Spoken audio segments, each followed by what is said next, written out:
Welcome, everybody, to another episode of the Simone Yang Outdoors Podcast. We are excited to be with you on another week of kind of just talking about hunting. Before we jump into the podcast, though, we are going to give a quick shout out to the partners that make this a doable thing for us. They are great companies that we love working with. So first we have Tacticam. This is one of the best trail cams on the market. These are the ones that we've been using exclusively for a couple years now. Cellular cameras are their big deal, and it really just makes a big difference in the field if you can go out and set a cellular camera with a solar panel even, and it's kind of a set it and forget it. You don't mess up your hunting spot. It's a one-trip thing, and you kind of get that live updates of animal activity, which gives a little bit of extra excitement, especially in the off-season. That's right. Also presented by Vortex Optics, our longtime partners over there. They've been supporting pretty much my entire career, including this podcast. So if you have any optics needs, binoculars, rangefinders, spotting scopes, and even tripods, binocular harnesses, their product line is very extensive. Hop over to vortexoptics.com if you're interested in any of that. And that's our optics of choice, and we highly recommend them. Third partner of ours is Onyx Hunt. Most of you guys know what this company is, but they are the online mapping software for hunting. This is probably, out of everything we do in hunting, the thing I use most year-round, year in and year out. One of the features that I really like is on their compass mode. They have a range finding tool, so you just point your phone to where you're looking at, and you can scroll out their little rangefinder to the exact yardage.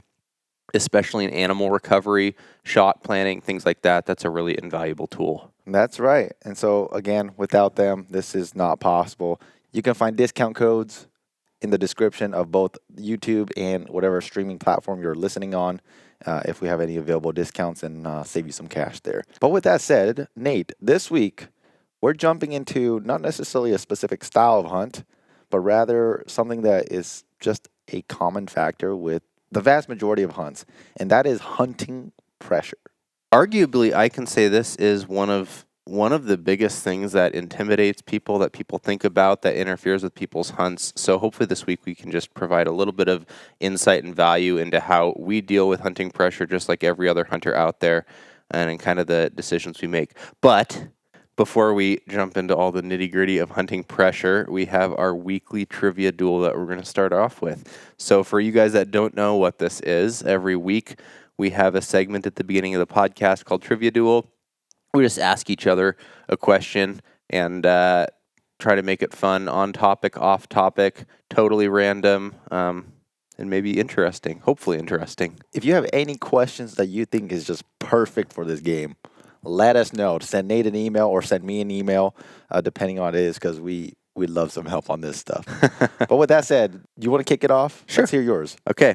I got a multiple choice for you this week. Sweet. Okay. This is a pretty simple one. How many GMUs, that's game management units, are there in Washington State? I'm cooked. Is it A, 53, B, 97, C, 120, or D, 152?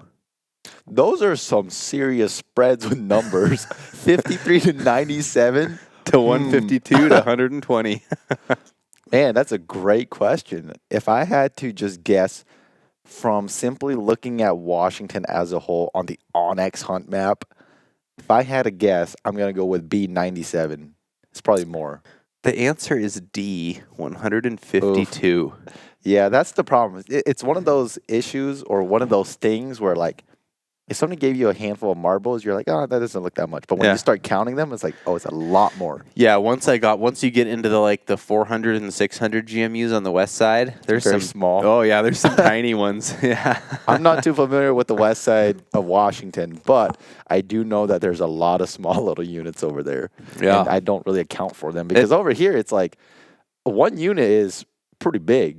I mean, in the northeast region, you have maybe 10, maybe a dozen, depending on what you consider the northeast region. But yeah, that's crazy that there's that many units in Washington. Yeah. That's a great trivia question. I don't have exactly a multiple choice question for you, but you can kind of do a multiple choice if you will. chronic wasting disease is believed to have originated in North America. What state was CWD first found in? Well, the first thing I would think is I don't know. I would assume that CWD was first found in whitetail. And with that, I'm going to have to veer more towards high density whitetail like the Midwest. I'm going to go with Wisconsin. Wisconsin. Wow, coming out of the left field. We love you guys, Vortex Optics, but I just had to throw it out there. Final answer, Wisconsin? Final answer is Wisconsin. Okay. CWD was first identified in captive deer in 1960s or in the 1960s in the state of Colorado. Colorado. Huh. Yes, that's where CWD was first founded. Now, did it originate in Colorado? We don't know.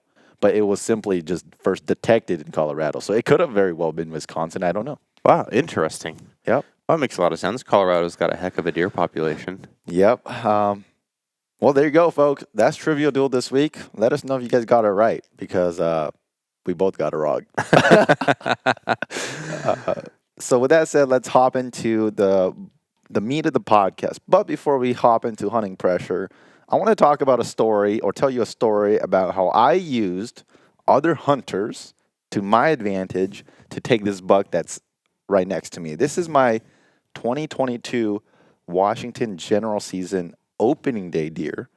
So for the vast majority of people, if you hunt at all, you know that rifle season is where most people are hunting. It's got the most number of hunters, so simply when there's more people hunting, there's more hunting pressure. On top of that, guns are loud, so when guns start going off, animals tend to pick up on it faster than, say, like an archery season. Because if you shoot a bow like 200 yards away, a deer probably has no idea its partner died. So in 2022, opening day on another note is also when there's the most people. So in Washington, our opening day, unlike some states, it doesn't open on a specific day. It always opens on a Saturday, which, I mean, that's for, just allowing people to get out there without having some certain people get first dibs by opening on a weekday. So opening day, general season, meaning anybody can pick up a tag. There's no quota. There's no limits on tags. So there can be as many people out there as possible. And this particular year, there was a lot of people, particularly in the area that we had deer camp. So with how Washington works, for mule deer in the general season, we have 10 days. And 10 days encompasses 2 weekends. So the first weekend, we go back to deer camp. And I always spend my weekends of the general season deer camp because that's where my family is. That's kind of our annual tradition where everybody just knows deer camp is a thing. And so everybody shows up Friday night and Saturday's opening day. So the thing with hunting a certain spot for over 30 years is you have these staple hunters in your group where they have their routes already figured out. Like you just know, like, oh, if this person shows up at deer camp, he's probably going to go sit this knob first light. Everybody has their route because in the past, before we were organized like that, what ended up happening was people would just end up in one particular spot and then this other entire area is like untouched, like nobody's covering it. And we're like, okay, we need to be more efficient with that because the advantage of being in one spot is like, okay, if the deer are there, like that's cool. You probably shoot like 2 or 3. But if the deer weren't there, like nobody's shooting anything. When it comes to deer camp, it's usually not really about just killing the biggest deer. It's really just about killing a deer and then everybody just celebrates that one deer or whoever is successful. So opening day of 2022, this was a really, really warm year.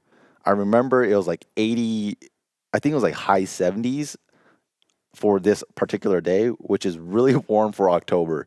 And so I went up to my normal route and I get up to this little clearing. And how I typically go is we camp by the creek and then you start working your way up before light. And then you have these little pit stops, or at least I have my certain pit stops at certain times in the morning. There's always this little meadow that I sit at first light. That's where I usually scan as the sun comes up because that's typically just a spot where we run into a lot of deer at first light. So I go over there. And about 15 minutes into daylight, I don't see a deer. And I'm like, okay, well, this is a little weird. Spoiler alert, it turns out there was like 3 trucks that parked like 200 yards away from that meadow. I learned that later because I'm like, man, that's really odd that I did not see a deer there because usually there's deer there. And so I'm like, all right, whatever. So I start working my way up this ridge. I mean, essentially what I'm doing is I'm hiking up this super long finger ridge, and it's not steep, but it's just really long, and it's gradually going up until I hit the top of it, and then it starts to taper down to the backside of that long mountain. And so I get to the top, and I'm not seeing any deer. And this is like, I think we're like an hour 30 in, and I have not seen a single deer. And I'm like, this is really odd. But at the same time, it's like there's a lot of thoughts going in your head. Like, okay, it's really warm out. So, like, maybe that's a reason why you're not seeing deer out in the open. Maybe they're a little bit more timbered up. I didn't really know. And then as I start dropping from the top down, I start looking. I'm like, there are so many orange vests around me. And I'm talking like, I've never seen this. So I go down there. I talk to him. And I talk to him, and then I literally go like another 100 yards. I run into another hunter, and I'm like, man, this is the craziest like number of hunters I've ever seen in the spot for many years. And so I talk to that person, and then I'm like, dude, I have no idea what I'm gonna do now because they practically came up where I was gonna drop down in, right? Mm-hmm. And so I'm like, all right, whatever. I'm gonna go back to the north side of this where it's a little bit more open, and I'm gonna glass like far away. I'm gonna start just glassing the open hillsides because clearly, at deer camp with how it works, it's like you kind of glass, but ultimately you're more still hunting than you are actually glassing. Like how you and I hunt. When we hunt, most of the time we perch up, we just glass. We don't really still hunt where you're walking around, you're sneaking around, and trying to essentially jump shoot a deer. That's typically what we do at deer camp. And so I'm like, all right, I'm tired of walking and running into people. Let me just go and sit. So I go and sit, and I start glassing and cross everywhere. And I'm like, there's like almost every single ridge had a hunter orange vest on it. Wow. And gunshots start ringing out like off in the distance. And I'm like, well, obviously, like that's typically what happens on opening day. First light, like people start shooting stuff. And as I'm sitting on this rock, I'm just like, man, I am so lost. I have no idea what's going on. Because again, I haven't seen a single deer up to this point. I haven't glassed up a deer. I haven't even ran into a deer. So I'm like, this is really odd for me. And so finally, like, I don't know, 20 minutes of me just sitting there and eating breakfast goes by. And I'm like, all right, well, I've seen a lot of people in the opening. And this is one of the keynotes I took. But I didn't really hone in on it at first. I just kind of kept it in the back of my mind. I was like, okay, every single hunter I see that's sitting in an open knob where they're like glassing some type of open hillside is not shooting anything. Every single gunshot has come from the timber. Because how it works is like the open ridges, you have the open ridges, but when you go into the guts, there's timber. And from my best judgment, all the gunshots that I've heard up to that point, about 8, came from the timber. Because every single time a gunshot came from a certain mountain, I would glass the hunter that I saw, and he wasn't doing anything. So you're kind of seeing hunters up on these like grassy like the tops of the finger ridges are grassy, kind of meadowish, and then the guts are this thicker timber. Yes. So in the guts, it's like actual pine trees. Like you Okay. can't glass into the actual guts because the trees are like 70, 80 feet tall. Okay. But how it is where we hunt, it's like these people, they're not necessarily just on top of a ridge. They're actually on like these rocky outcrops. Like they're actually sitting on cliffs because you have a better vantage when you're on a cliff. And so every time a gunshot rings out, I glass. I'm like, that person didn't shoot because I know he didn't shoot. Because if you've ever glassed up somebody shooting, they're a lot more frantic than just somebody sitting around. And so I'm not really thinking much because, again, this is like an hour 30. The day is long. And I'm just like, okay, nobody in the opening shooting anything. All the gunshots are coming in the timber, which is typically, like, I don't know, it could have been a coincidence. So anyway, after that, I pack up. I start hiking down the ridge even farther. And then I actually run into Wachong. But he's hunting with a separate party. Mm-hmm. And so I'm like, oh, okay, like, so we talk a little bit. And I asked him where he came from, and he said he came up from the bottom. I'm like, oh, great. Like, he came up exactly where I was going to go down. And so we're on top of this little ridge, and this mini ridge, we're essentially right on the saddle. And the saddle is where the timber line ends, pretty much. So to my left, if I drop, that's all timber. If I go to the right, you have this little open clearing.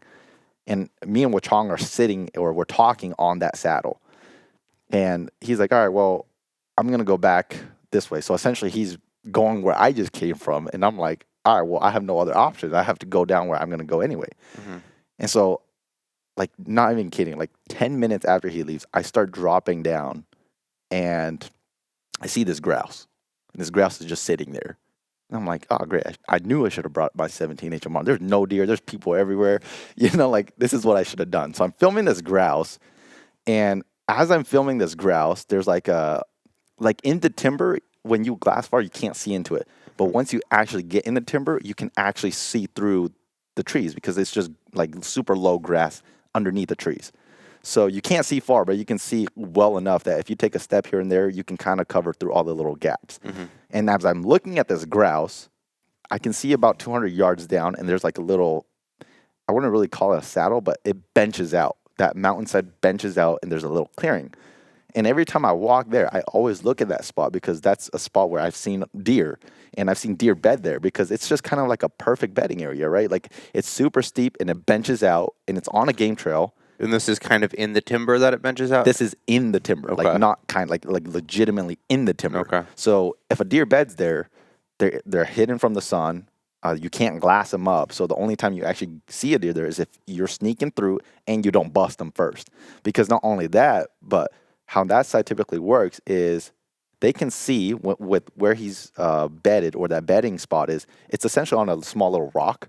And so they know nothing's going to come up from the bottom. And I've seen some really good bucks bed there for a good reason because when they bed there, majority of the time, the dominant wind is blowing down. So anything that's coming from above them that can get them is usually getting winded. Anything that's coming from below, you're probably not hopping over that 20-foot rock, right? And then if you just look sideways, it's like the deer can see sideways. Like he's literally on the game trail. He's just like 5 yards off the game trail. And so I'm about 150 yards or so away from that. I'm like looking down at it from an angle, and there's a grouse like 20 yards in front of me. And again, as somebody who's filming, I'm like, this video really sucks. Like, I haven't seen a deer. I need to capture as much content as possible. So I'm filming this deer, and this grouse. And as I'm filming this grouse, like how that little rock, that bedding rock is, it's kind of at the it's at the top of a small gut. So if you come up from the bottom, which is out of view from where I was standing, it's just a super small gut. It's only like about 20 yards wide, but it's enough where if a deer was there, you wouldn't see it, or any animal for that matter. And so as I'm filming this grouse, I hear some crunching, like leaves and twigs breaking, because again, it's 70 degrees. It's really dry out. Like every step you take, it sounds like you're walking on Legos, it's like super loud. And so as I'm filming this grouse, I'm also listening, and I'm like, oh, there's something going on over there. Like something's clearly rustling around the brush. And so I'm like, all right, well, I can't do anything with this grouse. So I start going, and as I'm sneaking, now I'm like extra slow because I'm like, there's something over here. So how I typically carry my rifle is like I use a far gun barrel under my armpit. Like my gun is my gun is in my right hand, my camera is in my left hand. Like I'm ready to just plop the camera down, shoot something. And as I'm going, I'm like about to peek over that rise into that gut. And then I hear rustling to my right, like 50 yards. And I'm like, oh man, like there's something right here. I look over and there's a giant cow. like a cattle cow. Like a cattle cow. Like a moo cow. And like it's giant brown / orange cow, like just 50 yards away, like just eating. And I look at him, I'm like, man, this is what was making all this ruckus, because that's it. The area we hunt, it's very common for farmers to release their cattle to go graze, right? And so I look at it, I'm like, okay, I was kind of hoping it was going to be a little bit more than that, right? But here's the thing, though. Where I saw the cow, it was not where the original rustling was coming from. That cow stopped me like literally like 4 steps before I can peek into the gut, which I didn't do. So I'm like, okay, I'm so desperate for content, I'm gonna go film this cow. So instead of going down where I should have went, I like now turn 90 degrees to my right, and like I kind of like go up towards this cow because I can see his back, but I can't see the whole cow. So I'm trying to like get out of this little gut so I can like have a better visual of this whole cow. I take 2 steps, and like to my left where I was originally gonna go peek, I hear like a loud thump, and I swing my head over, and sure enough, like there's these 2 bucks. The first thing I see is just 2 racks, like 25 yards away, running out of the gut onto that rocky bench, right? because now basically how I'm positioned is that rocky bedding area is like to my left, like 40 yards. That gut's like right in front of me, but I'm like looking to my right. And so as I'm looking at these two racks, like kind of running out, and they're not running hard, like they're just trotting. Like if you've ever hunted mule deer, when they run or they jog, they hop. They hop on all four legs. They're not like whitetails where they kind of like do a typical like, off leg type of run. Mule deer, they hop. They use their entire body to hop. And so when the moment I heard that hop, I was like, there's a deer. I know that's a deer. And then I just see rack. And the moment I see rack, I'm like, those are big bucks. Big bucks in Washington standards. Every single buck is big when they catch you off guard and they're 25 yards away. And they got 3 points. Yes, and they got 3 points, right? As they're running up this gut, like they're coming out into the open so I can see them clear as they're going up. And at this point, I'm like I'm not in the right position because I'm facing 180 the other way. And so as I'm literally watching these two deer, I can tell by body language, they're not super spooked. And so I'm like, okay, I'm going to wait for them to just dip over for a second before I make any move. Because I know for a fact they didn't see me. They just heard something above them. They heard me. They just didn't like it, and they were just trying to get out of that gut. And then in that rocky bedding area, they just dip to the backside. And then when you dip to that backside, again, it's just a lot of rolling timber. And so you can kind of see your way out to like 200 yards in the trees. It's just that now they dipped over. I can't see because of the rise, how that contour works. And so as soon as they dipped over, I book it to that rocky knob thinking that they're going to go and stand somewhere off on that adjacent ridge right through the trees. And so I get over there and I look and I don't see anything. And I'm like, what? Like, there's no way they could have ran that fast. Spoiler alert, they did. And so as I'm standing on that rocky knob, like I am scanning through everything, because one of the things I've learned with timber hunting, basically doing it my whole life, is a lot of times, like when they run like that, I don't know if they do it intentionally, but this happens more times than not. When they run, they go and stand facing away completely. So the rump is at you and they just turn their head 180 degrees. And when they do that, there's less surface area for you to look at, right? And so sometimes like there will be a tree that's perfectly blocking that deer. And so I'm like moving to my left and right. Like I'm weaving back and forth to just make sure I'm not missing any gaps. And sure enough, like I don't see them. Another thing is a lot of times, especially when it comes to these bigger, more mature deer, again, at that time, I didn't know exactly how big they were. I just thought they were like world record deer at that time. Like legitimately, I was like, those are some big bucks. And another thing that they do is they do U-turns. So a lot of times these deer, when they dip over, you'll see them go in a certain direction, but the moment they dip out of sight, they do a hard U-turn. Like, so in my head, I'm like, okay, they weren't on the adjacent hillside. So what if they went up and over this rocky hill or this rocky bedding area and then just circled around underneath where I couldn't see them? And then they basically just went back to where they originally were. And so I'm standing there. I'm just like my brain is flustered at this point. I'm just like, those are some big bucks. Nobody in the family, I know they haven't seen anything. Like, this is on me today. Like, this is my day. And so I'm just like thinking, I'm like, man, I don't know where these bucks are. So I'm like circling. And I spent like a good 10 minutes. And this was like some of the most stressful 10 minutes of my life, just trying to figure out where these deer went. And finally, I'm like, all right, you need to slow down. Don't overthink it. Just try to find a track. Because again, on that rocky knob, there's a game trail on it. And so I'm like, all right, if there's any possibility of you finding these deer, it's going to be on the game trail. Because the game trail, it's just powder dust. Because a lot of cows actually use it. And when cows run through it, they just blow out the game trail. And so it's just soft powder dust. And so I go to the bedding area again, or that bedding rock, and I look into this little soft piece of dirt, and I see two tracks. And I'm like, oh, that guarantee you that's the 2 bucks, because they were actually running on that game trail, luckily for me. And I'm like, all right, you know what? You have a lot of options, but let's just start with the most basic one. They went that way, go that way. So I start following this game trail, and it took me a long time because I'm sneaking my way. Like, I'm not just running through the timber. Like, I'm slowly hunting my way around.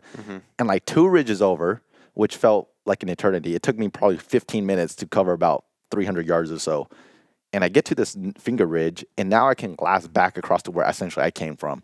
But now I'm just a lot lower. And I look up, and there's this one little clearing with another rocky outcrop, and I just see like the flash of bodies moving, like deer bodies moving, going up the ridge. So they're going from my right to my left. And I look up at them, and I never saw any antlers, but all I remember seeing is two big body deer followed by a third small body deer. And immediately I'm like, I'm pretty sure those are the two bucks I'm after. I don't know where the third deer came from, but it's either a doe or a small buck. I didn't really care. What I was trying to do was, in the moment, it's just like, again, this is just from years of mistakes all put into one right there, where I'm like, okay, I'm just trying to keep track of how many deer there are so that when I see them, I can say, okay, I'm missing a deer or I'm not missing a deer. So now I'm like, instead of two, there's 3 deer. Mm-hmm. And so as they're running up, I'm like, okay, above me where I met Wachong, literally where I was talking to him about 30 minutes ago, there's a saddle, right? With that saddle we were talking about. And that saddle is a crossing point that deer will use to go from this side where I'm on to the other side or vice versa. It's a travel corridor. It's a pinching point.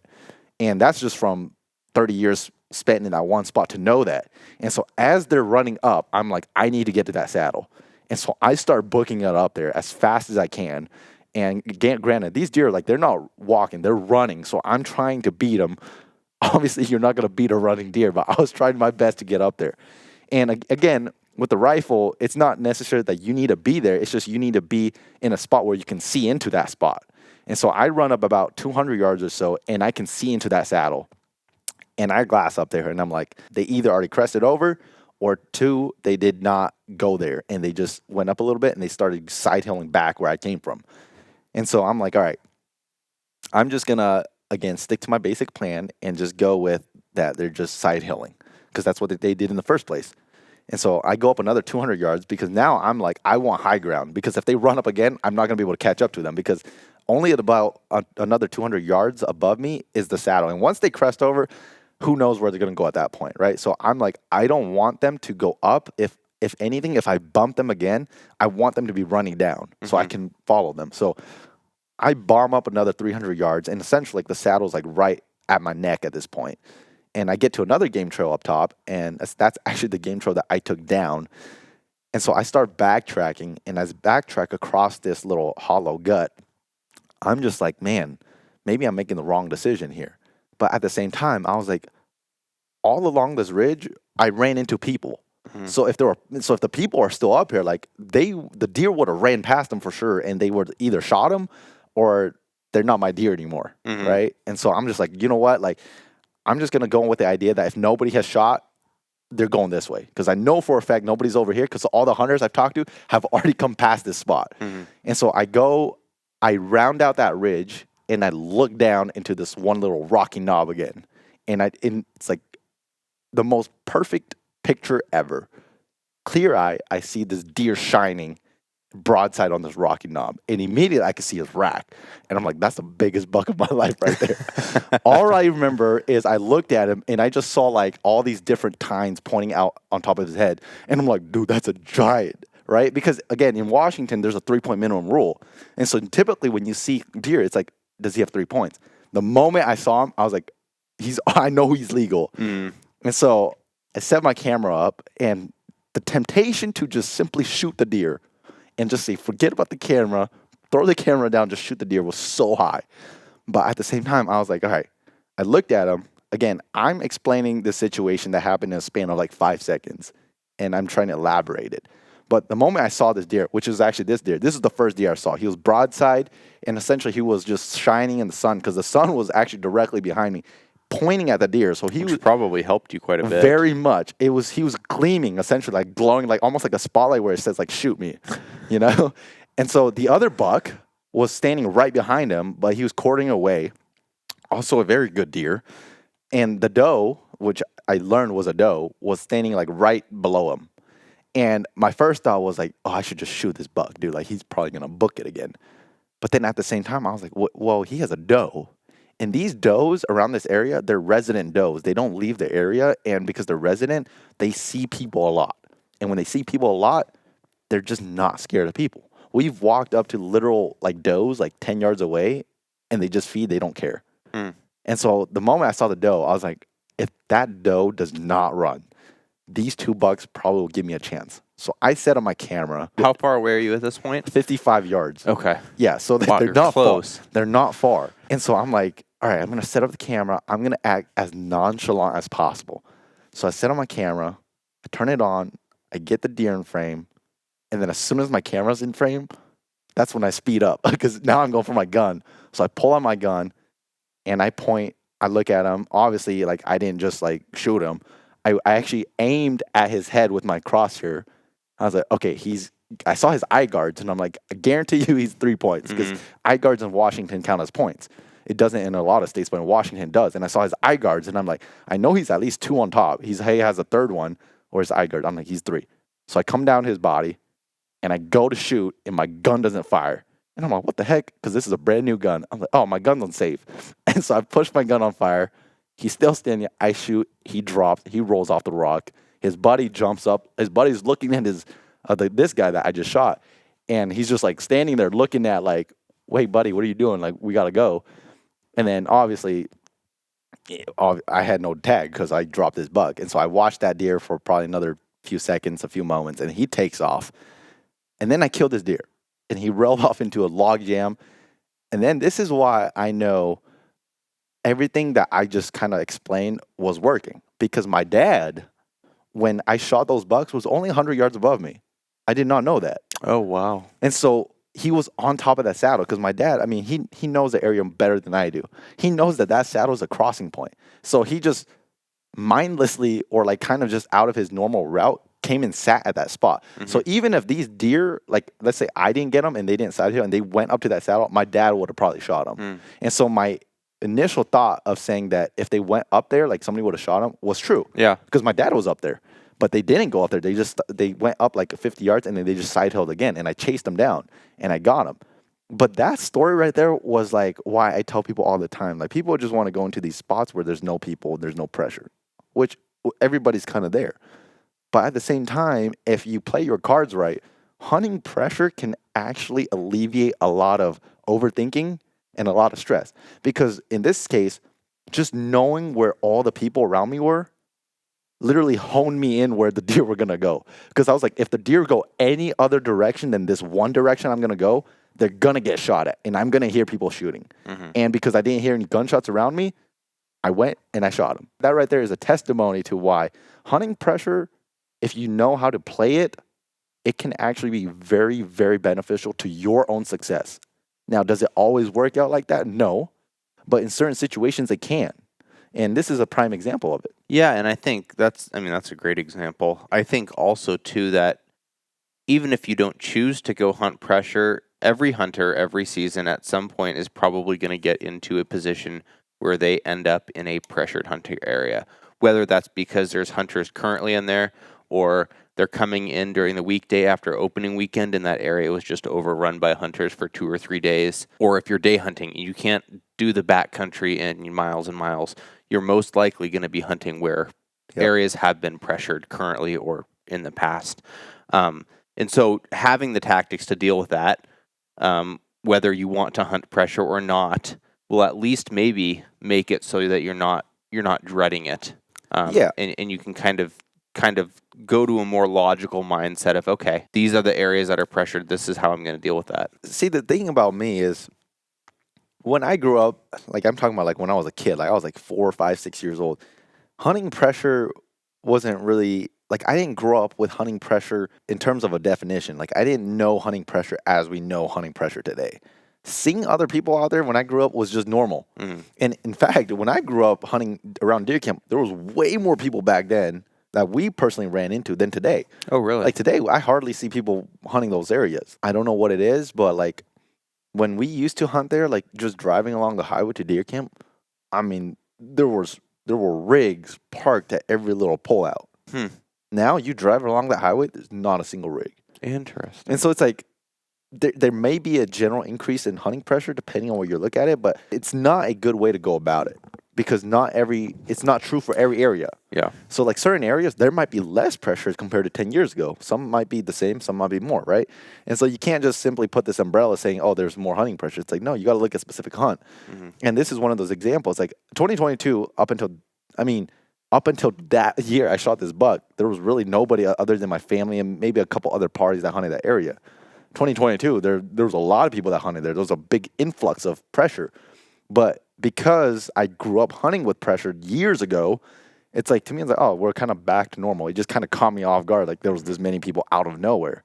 And hindsight looking at it, it's like, honestly, I probably only killed this buck because there was that many hunters around the area. Yeah. I mean, the way you told the story, it almost sounded like they were just you guys were just circling in this timber area. Everybody was running into each other. Like, later when we got back to camp, everybody at camp was just like, man, there was a lot of people today.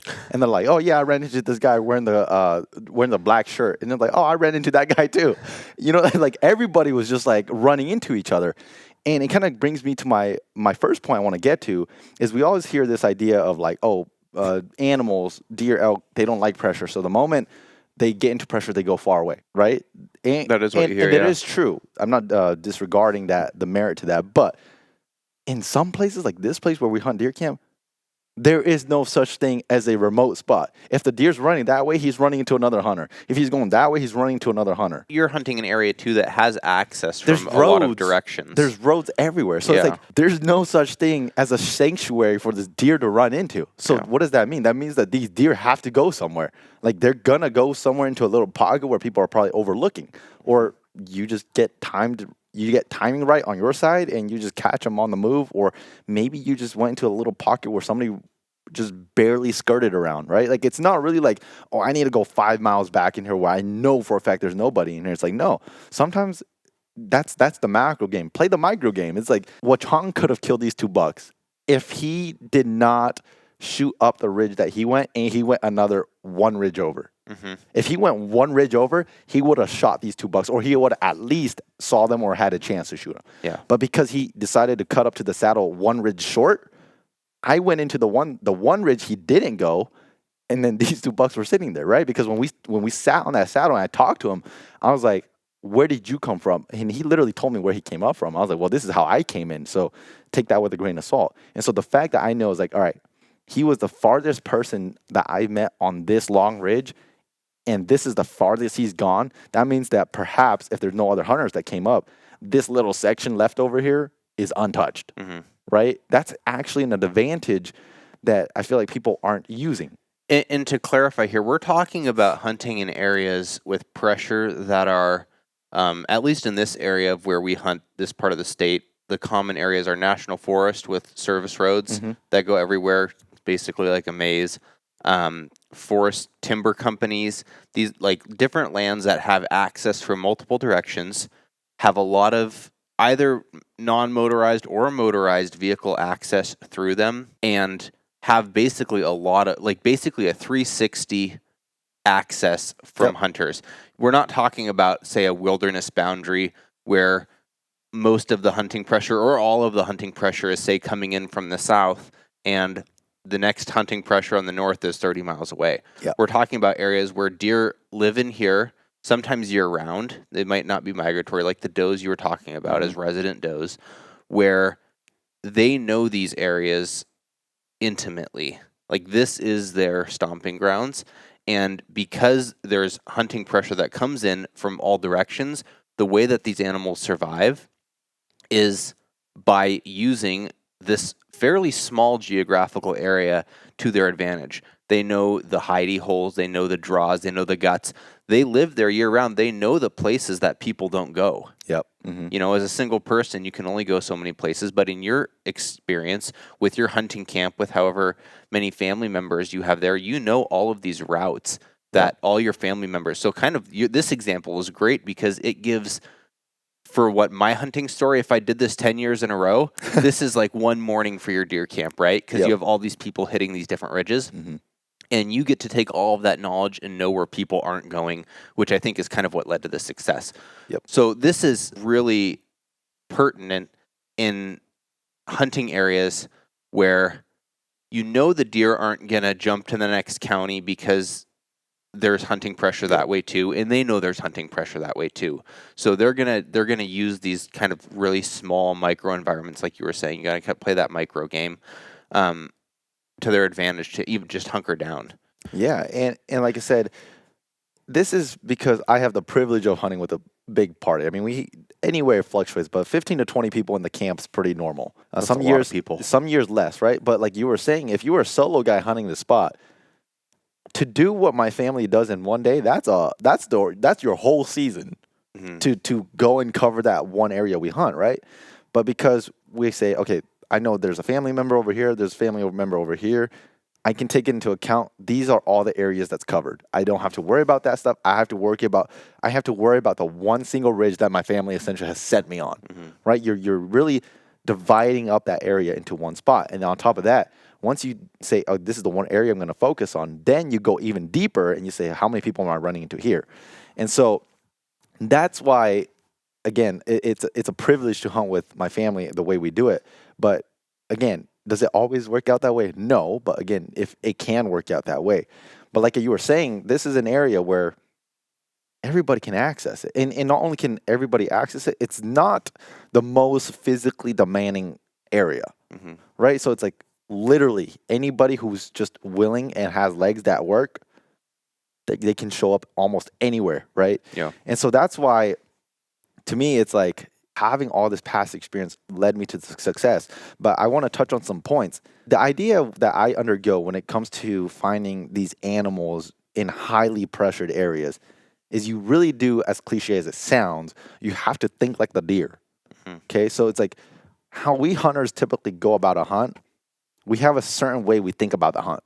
We're going to go up this ridge. We're going to get up here. We can perch. We can glass. And if we see a deer, we'll shoot it. If not, then we'll just go and kind of still hunt, which is typically, that's the general idea of what I'm doing. But within those specific strategies, there's still so much to unfold. Because how you timber hunt one particular ridge, which a lot of people in this case, what they're doing is they're walking the cattle trails. They're walking where it's open, right? What are the deer doing? Sometimes they use that trail. Most of the time, they're not on those trails. And if you're hunting, say, timber company, an area that comes to mind is, for me, is a basin that's a very highly pressured basin, where I've been hunting the same whitetail that's survived in this highly pressured basin for at least the last 5 years.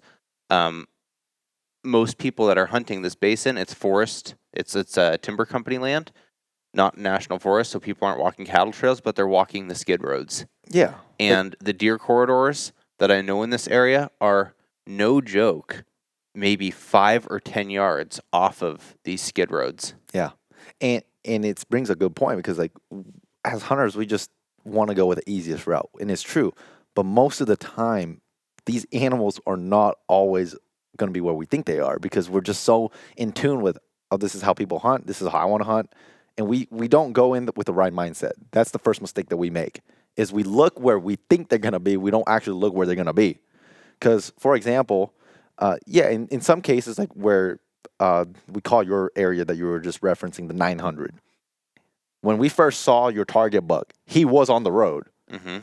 That's about the only time we've ever seen him on the road. It is the only time we've ever seen him on the road. Every other time, I mean, we haven't seen him a lot, but every other time we've seen, like, I guess trail cams included, and you re-seeing him in person, he was never on the road. He was just up in a place where we probably never thought he'd be. In the time that we did see him on the road, it was end of the Washington late rifle season in multiple feet of snow. So it wasn't what I would call a pressured area of the road. It was a very safe little zone for him. Yeah, there was like 3 feet of snow. We were the only person back in there because we were the ones that made the treks to get back into that basin, right? Yeah. And so the point is, you gotta look and think how the animals are actually gonna behave and do, rather than what you think they're gonna do. And it sounds very basic, but that's actually a lot harder than it sounds.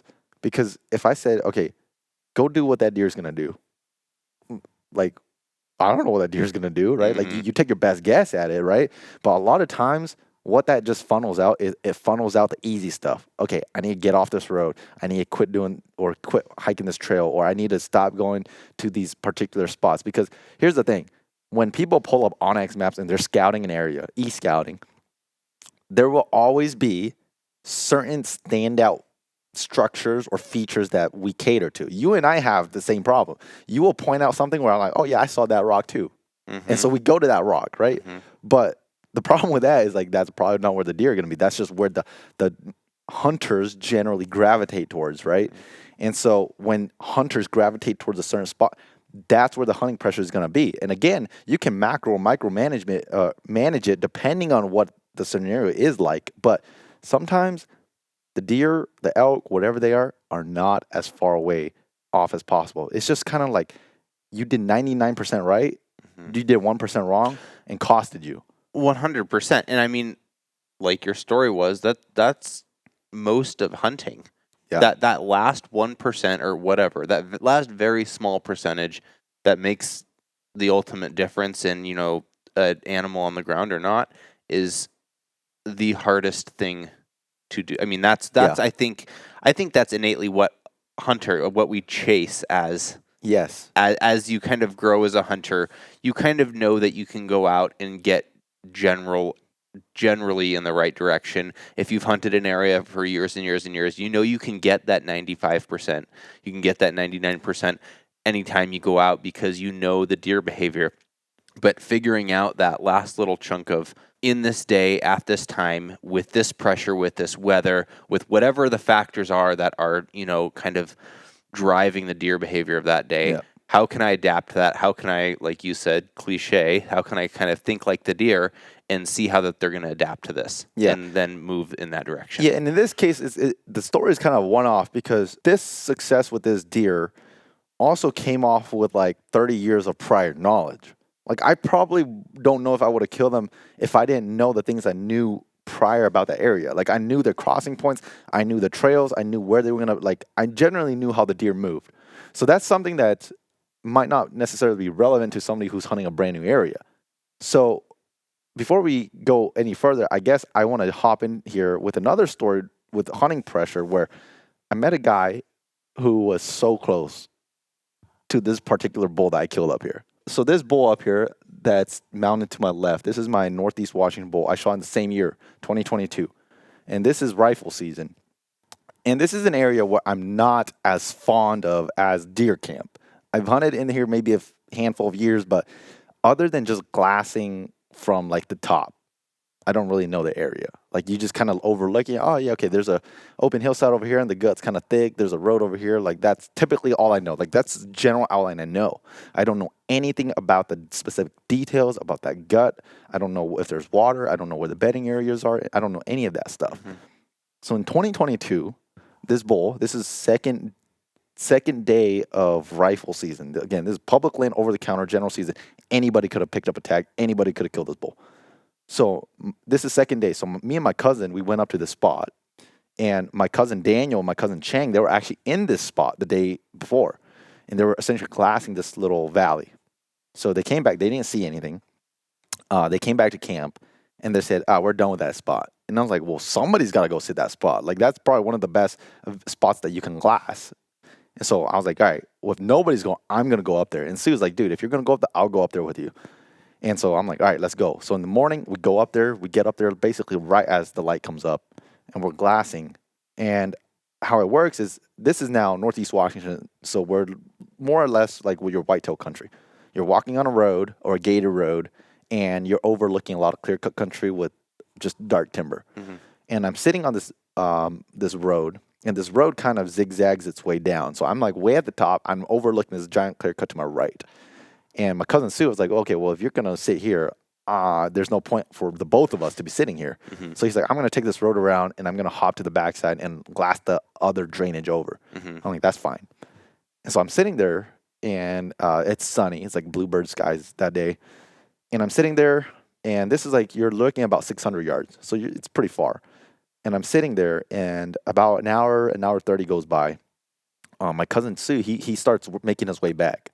And as he's making his way back, he catches a cow elk down in his gut.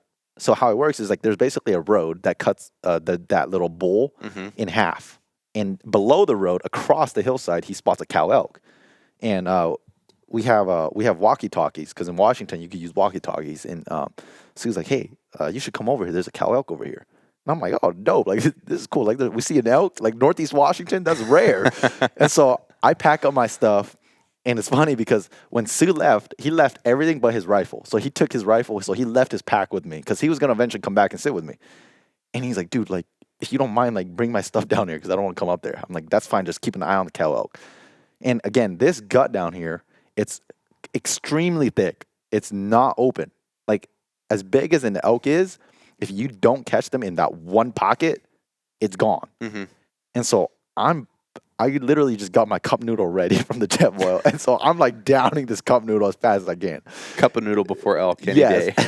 And I finish it. I pack up my bag. I get my rifle. I carry Sue's pack, and I start running down there. By the time I get down there, it's only maybe like 8 minutes that went by. But by that time, the cow had already moved off. And I was like, do you still see it?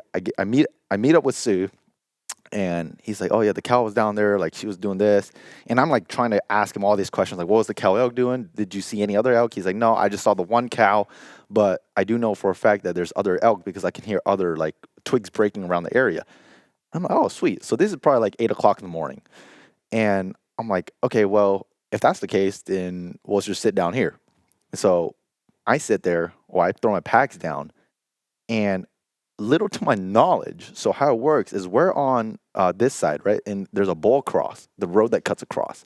But once you get to the other side, the road splits into two. Mm-hmm. So there's the main road that we're on that just, stays pretty level and dead ends to the other side. Mm-hmm. But over where the road starts to U out, there's another road that breaks off and it goes to the top of that clear cut that I was glassing.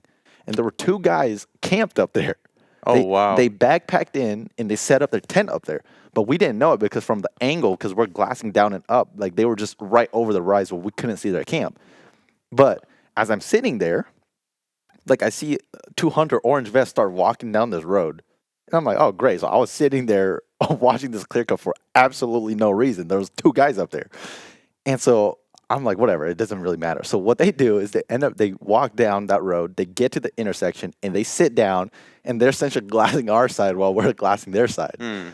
And I'm like, oh, this is great. But at the same time, it's like, there's a cow elk down here. I know there's a cow elk down here because Sue saw it. Those guys had no idea. And so this is like 8 o'clock, or no, by the time I saw them, it was like 9 o'clock. So I think they slept in a little bit, or they were glassing somewhere else, which I don't know if they could have from where they're camping. Anyway, long story short, about 1 o'clock, like, so this is like 6 hours later or 5, one of the guys breaks off and he goes the right directions towards the U, and I think he eventually just goes off that way. So I never see him again. The other guy takes that skid road that the cow elk is like 150 yards below. And he takes that road, and I'm watching this guy, and I'm like, dude, this guy's going directly above my elk. But again, this is midday. The thermals are usually blown up. Mm-hmm. And he goes all the way, and I'm watching him through the binos the whole time. And he's only like 400 yards. He gets to the dead end, and then he cuts down. I lose him. And I'm like, whatever. I don't know where he's going. Like an hour 30 later, it was like 2:30 in the afternoon. I hear like footsteps walking to my left. And at this point, like Sue's constantly running around. Like he's constantly checking in on me, and then he's running to the backside, glassing the backside, coming back to me every so often. Mm-hmm. And so this guy comes and he talks to me. He's like, hey, you see anything? And I was like, I didn't see anything. Because I really didn't see anything. That's a great. Yeah. Best of both worlds right there. I did not lie to him. I didn't see anything. And he's like, oh, yeah, we kind of just do normal hunter chit chat. Very respectful guy. And I asked him, I was like, are you guys camped up there? And he's like, oh, yeah, we camped up there since Friday night. So they came in the day before opener. Mm-hmm. And he's like, yeah, we've been here yesterday, which is opener. And we're probably going to pack out today. We're like, I'm going to work my way around and we're going to go pack up camp. Because he's like, we haven't seen anything. And I'm like, oh, that's cool. Like, I'm just going to sit here until dark because we're just day hunting. And he's like, all right, that's cool. So he leaves, and I watch him go back up to his camp. He packs up camp. Like 2 hours later, I'm sitting there, and this bull steps out, like 200 yards below where he just walked over. Unbelievable. And long story short, I killed him. Yeah. So it goes to show they're not as far away as you think they are. But a little bit more context with him. These animals know where they're safe. In that gut, it's so thick. Even if they winded you, they're not running. Because they know for a fact you are not going down there. That's a point not to gloss over, kind of what we're talking about in this hunting high access areas in high pressure, is that a lot of times what we think of as, oh, we bust an animal and they're going running. Mm-hmm. Because if you do that in the summer, you do that in the wilderness areas, like that's what you see. Most of the time when you see animals that you've busted, it's because they're running. You see them because they're running away. What you don't see are all of the other animals that you bust that just hunker down. Mm-hmm. I have hunted an area, this was last year for bear, The same spot where a couple episodes ago we were talking about fall bear with Steve. And this is an area where we were hiking in, but you could drive in. We were just hiking to move slower, quieter, all that. And the day that Steve killed his bear, there was a bear feeding on a hillside, and a truck came up the mountain. The bear stepped into a bush, 1.5 feet to its right. Went from plain as day to completely invisible. Truck rounded out through the basin, crested over the saddle, went to the other side of the mountain. Bear stepped out, kept feeding. And so those were just like some road hunters. And this happens, that was a scenario where we got to observe that happening from kind of this third person perspective. But when you're that person, you have no idea how often that happens. Yep. And the longer I've hunted and the more I've hunted, kind of across all species of animals, whitetail, mule deer, bear. I don't know about elk because I never see elk. They will, the number of animals that you see that just hunker down very close to where they are because they know that area so well, and they know that most times they're safe from hunters is really high. Yeah, and just to touch on that, we see only the animals that let us see them. Yep. Back to like kind of my deer camp, the number of deer that, because again, at deer camp where we often timber hunt, we still hunt during the day when deer are bedding. I know for a fact, I've walked past many deer that were bedded, that were looking at me, and I never picked them out. Just walk right past them because they know they're safe, right? Because typically what happens is a bedding area is typically a safe area. Like that's why they're comfortable to bed there. And so a lot of times if they don't really feel like you see them or they don't know that, or they know that you don't know about them, they don't move. Why? Like they don't have a reason, right? And so that's why hunting pressure does push animals out into these smaller pockets where they're out of the plain day of sight of hunters. But they still have to go somewhere. Yeah. And it is simply up to you to figure that out. And I think a strategy to combat this is whether you're hunting in a new area or an area that you know really well. If you're hunting an area that has some obvious pressure and you're kind of taking this assessment of the area and you say, well, say there's a clearing on this side and there's a road on this side and there's the ridge, and if animals come out into those areas logically, either I'm going to see them or one of these other hunters is going to see them. Yep. It's okay to be patient and trust your gut. It's a really tough thing to do out there when you have all these thoughts going through your mind and you keep second guessing. But if all those factors line up and you're in an area that's high access, where if an animal leaves the area, it's either going to be crossing over a visible saddle or walking down a road or what be it, play the patience game. Look at all the possible areas that a deer could, be bunkered down in. And even if you're not going to go still hunt through those areas, maybe just sit on it a while. Wait, watch what the other hunters do. Watch the corridors for their exit, but don't discard the fact that they could just be bedded down 50 yards in front of you or whatever it is. Yeah, and so I guess with those stories, is I guess now let's try to, I want to organize, I guess, all the different strategies that we went with or that we covered in throughout these stories. The first one, obviously, it sounds very general, but you can break it down farther. Think like the animal, not like the hunter. That's the first one, first and foremost when it comes to specifically highly pressured areas. Okay, there is merit to the idea that animals are less likely to move the way they naturally want to do if they keep running into hunting pressure, right? If you go into 12 miles in the backcountry where there's no hunters, generally speaking, yes, you might catch these deer out doing deer things in these opens where you just naturally think they're going to show up. But in highly hunting pressured areas, it's not always the case, and you need to be able to adapt to that. The second one is just because you see hunters does not mean that there's no animals around. The animals are there and they have to be there because that's their home range. It doesn't mean that, okay, there's a hunter there, there's nobody there or there's no animals there. Again, I've walked past many animals before. And I've been on the short end of things before. I have been in areas or on hunts where I walked past an animal, somebody showed up behind me, they shot the animal. it's two-way street here, right? I just told the stories where it worked out in my favor, but there are plenty of times where it didn't work out in my favor. The third one is, again, very cliche, but there's so much truth to it. The more patient hunter tends to win. If there's such a thing as competing with other hunters, the guy that sits longer typically kills the animals. Yeah. Again, just like my elk, those guys were in there. Unfortunately for them, they were just glassing the wrong side of the hillside, and they left when they shouldn't have left. And simply because I sat there longer, I killed the bull. Yeah. The other one is, again, micro hunt.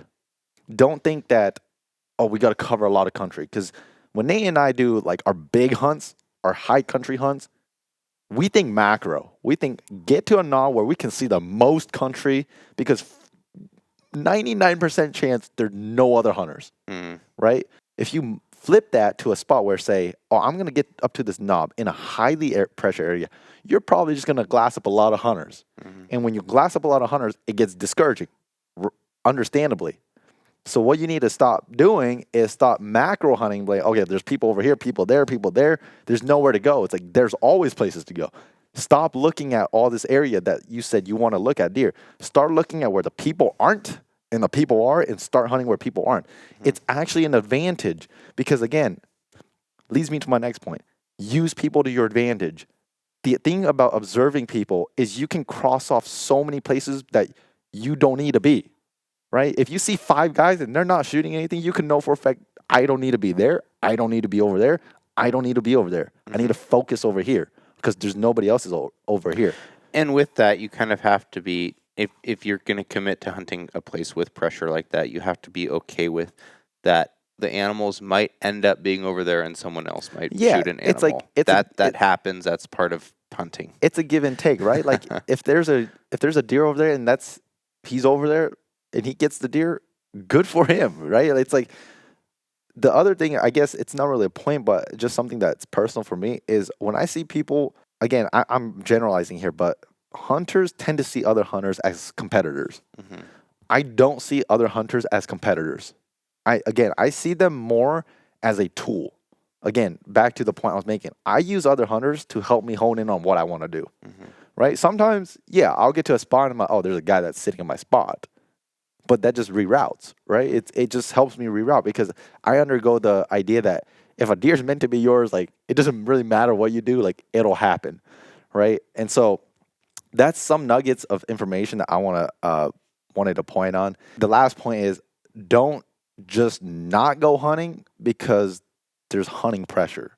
You're going to deal with hunting pressure probably like 90 to 95% of the places that you go, right? Like, I mean, Nate and I, we have plenty of stories about hunting pressure. I mean, that one year Nate went to Montana, all I remember from Zolio was like, there are people everywhere. There's only does and forkies. Like, Nate was like, there's so many people here in Montana. And I'm like, yeah, that's just the nature of that hunt. Yeah, I think it's kind of a misnomer. And even, I can't speak to 30 years ago or 25 years ago or back in the 90s of the golden days, or, how my dad talks about hunting or how your dad talks about hunting. But even nowadays, backcountry hunting isn't necessarily a write-off for hunting pressure. I mean, you and I know this both. Most of the times we're packing into places where we don't run into other hunters. Is that an absolute? No.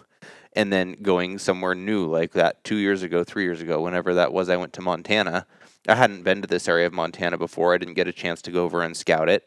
And it was a complete shock. Like, I went over and there was pressure everywhere. So I think just kind of taking the fact, like you said, just acknowledging that you will go on hunts where there's going to be hunting pressure, and that's okay. Use the other hunters as a tool to hone in on what your strategies are going to be for that hunt is going to put you at an advantage of actually being successful in the hunt. And it's also just going to put you on an advantage of mentally enjoying the hunt. If you go throughout a day hunting just, oh, darn it, there's more hunters. Oh, darn it, there's more hunters. Personally, for me, that is not a very enjoyable day. Yeah, what's that going to do? It's going to make you quit. And back to my point, who's going to not kill an animal? The one that quits. Yes, exactly. Yeah, and so if I just go in with that mindset of, oh, I keep running into hunters, I'm going to mentally shut down. I'm going to be walking the road looking at my feet and not, totally cliche, not thinking like the animal. That's the exact opposite thing that the animal is going to be doing. Exactly. And So- again, with hunting pressure, it's so different because the time of the year matters too.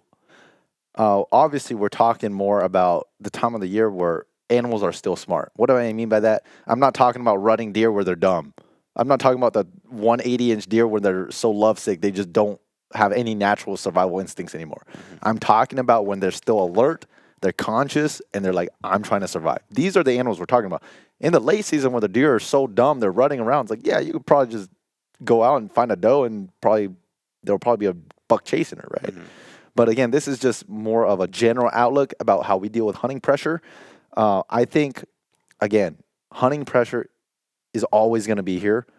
It doesn't really matter what hunt you do. Obviously, some hunts are going to have less of it, some will have more of it.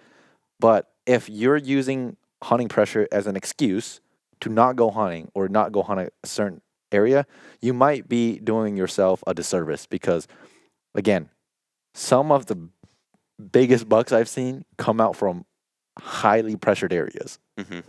And it's not because they just walking through. It's like, no, they grew up there. They know how it works. They know these little crevices that they can survive. They know the little spots where they never see a hunter. Mhm. And they know where all the stuff is. So, like, again, before we close out this podcast, that buck that I saw with my little cousin Chris last year, the day that he saw his bear, that was one of the biggest mule deer bucks I've ever seen in my life.